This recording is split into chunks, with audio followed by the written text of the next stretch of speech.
Choosing the game of the year for the most part of my life has always been a really easy pick. There was always one game that stood out among the rest and made me see the full potential of what video games could be.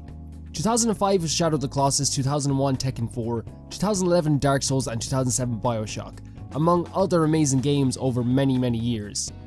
In the past few years, however, the quality of video games has entered a golden era to the point that some of the most amazing games that we wish we could spend time with must be admired from afar. This, as we know, makes it harder and harder to pick what the game of the year is, personally. In 2016, I chose The Last Guardian. In a year that had Final Fantasy 15, Dark Souls 3, and Pokemon Sun and Moon, picking just one game felt like leaving games out in the cold. Last year, I didn't officially choose a GOTY, as picking between Persona 5 and Breath of the Wild was just a little too hard, but I don't want to cop out again this year. This year, after some thought and personal deliberation, I've chosen one game that I believe to be top of the class and better than the other games that I played this year.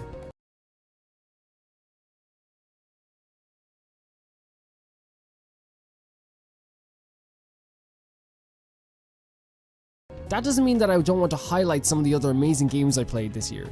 All of them gave me joy and happiness to roam through their fields, smash through their stages, and walk through their vibrant streets. Kiryu-san, 俺たちのために死んでくれ。頼む。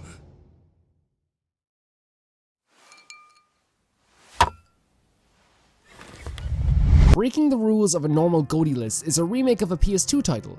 Kiwami meaning extreme is an important name when we get to see a game that's so expansive and cozy at the same time. It really does add a lot of extreme additions to this beautiful game. With this return to Kamurocho, we once again deal with our old friend Kazuma Kiryu as he personally deals with the splatter left behind from him retiring. Sega could have redone the graphics, music, and controls and be done there, and once again, Yakuza could just offer an amazing game. But Sega this time gives us not only a game remade from the ground up, but overall just a more meaty experience. This game looks amazing, and Yakuza continues to have the best faces in the business, but the real fun comes with the over-the-top violence the game boasts. As Kiryu, you can flip a bike onto someone, slam their face into a wall, and even throw them off a bridge into cold water where they have a chance to live, but let's be honest, they're pretty much dead at that point. While the game may be famous for its violence, it never truly advertises how much of an impactful story they're able to tell. Characters mean something and grow and change as they meet you. The story gets denser and more intriguing as the game goes on, and as we witness the struggle for clan dominance, we look at struggles within the characters' lives. Deep down, this game is about family and love. Under the veil of fun mini-games, a large amount of side quests that are all charming and interesting, this game is indeed a love story that had me personally weeping at the end. The game also added a lot of content not seen in the original, such as the Cabaret Club management and the clan creator system. While I spent more time in the Cabaret Club for scientific reasons, the clan creator is also a worthwhile addition to the game, basically adding a strategy battle minigame to the game that involves recruiting tough men in an attempt to become the dominant construction site in the district. Yes, it's strange, but it's fun. I'm glad they brought these games to the West, and I'm very glad they chose to remake them so I could experience this world for myself in 2018. That's right. Every fighter in Super Smash Bros. History is joining the battle. While I do not have an extensive history with the game, and personally I dropped the game after playing around 40 hours of it, Super Smash Bros. Ultimate is everything a fighting game should be and everything I asked it to be in 2018. The love I found in this game was not found solely in World of Light and not totally in online play, but was found in the awesome classic mode that made me feel like a kid again, fighting through an arcade mode of set characters and unlocking somebody at the end of it. The feeling I had playing Tekken 4 on the PlayStation 2 was felt here, and it was awesome.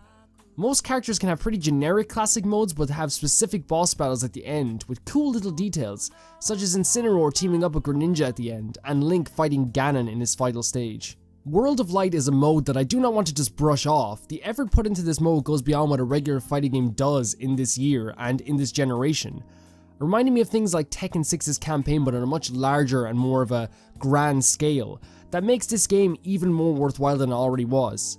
Smash Ultimate is a lot of fun, and while I am not great at it, some might say I even suck at it, I think it would be silly for me to ask for something like Classic Mode for years and then ignore it once I finally get it. Playing Classic Mode will make any day smashing.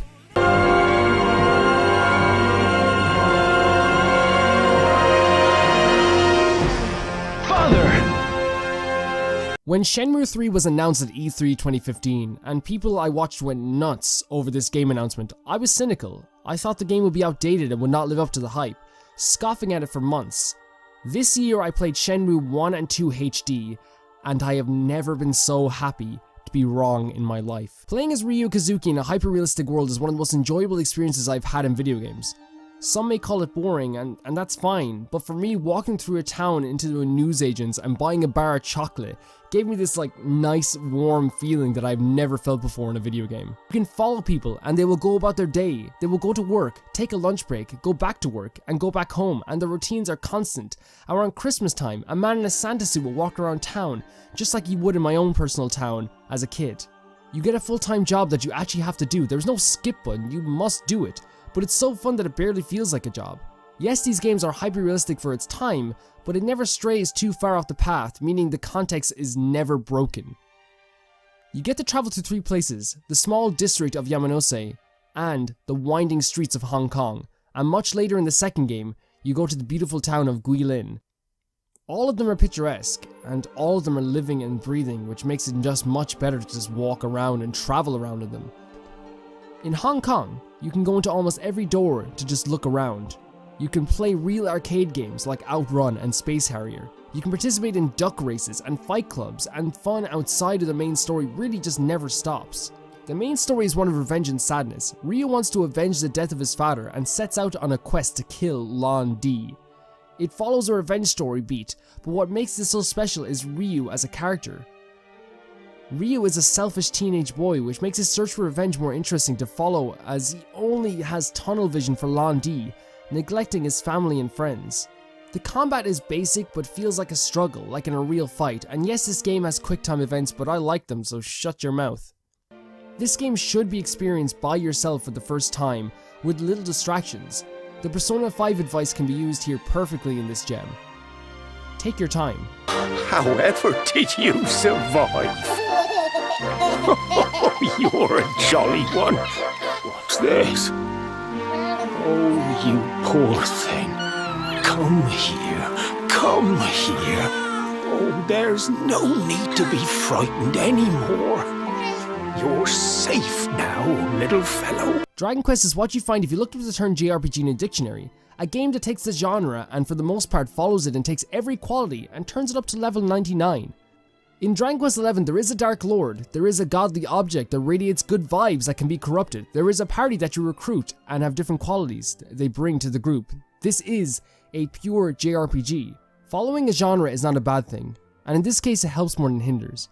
I was overjoyed to play a game where I didn't have to deal with convoluted blacksmith systems or an overcomplicated magic system. It was wonderful to turn back the clock for a moment. The world you're playing is gorgeous, each kingdom and region giving forth new enemies, more weapons, and another problem to be sorted. And it is in these problems that we find how diverse the cast really is. The art style always trumps graphics, and in this case, once again, Dragon Quest gives us a particular style that cannot be matched. The world is huge but not overbearing, and every individual place you visit has its own charm and culture that is affected by their past and hardships, and of course their triumphs as well.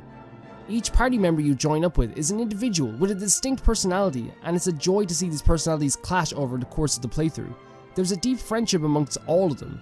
By the end you know this by just how much they insult each other and bicker, but how much they also care for each other and back up for each other. Yes, if you want to play more modern JRPG like Persona 5 or Xenoblade Chronicles 2, nobody would stop you. Those games are instant classics in their own right, but Dragon Quest is something that no other JRPG has, and that is history. That it does not aim to change, but instead add to. Dragon Quest XI gave me a rush of great turn-based combat, stat building, side activities, and a fantastic party to pal around with. The game even gets better past the 50-hour marks and solidifies itself as my game of the year. Unfortunately, it did not do very well here in the West, so on a sad note, in my deepest of predictions, I will miss you, Dragon Quest, and thank you for a few amazing journeys.